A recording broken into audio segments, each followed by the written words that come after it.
So the biggest question I get when I tell people I just started driving for Lyft, and last week, my very first week, I made almost $1,100 after gas.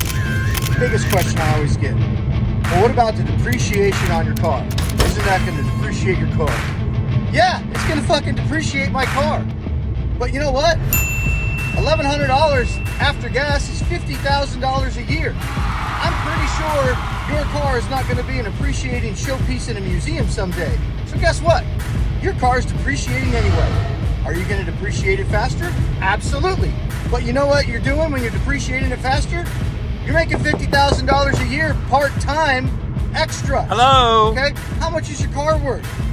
30 grand? 40 grand? 50 grand? Well, how much is it going to be worth in 10 years?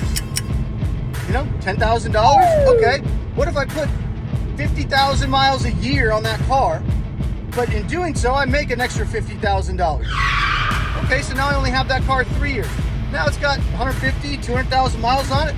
Ain't worth it, right? So what? You know what I made? 150,000 extra. You know what I can do? I can get rid of my depreciated asset, and I can go buy a brand new one in 3 years.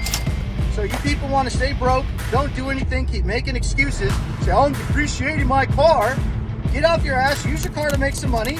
When you depreciate the hell out of it, go buy a new one with all your extra money.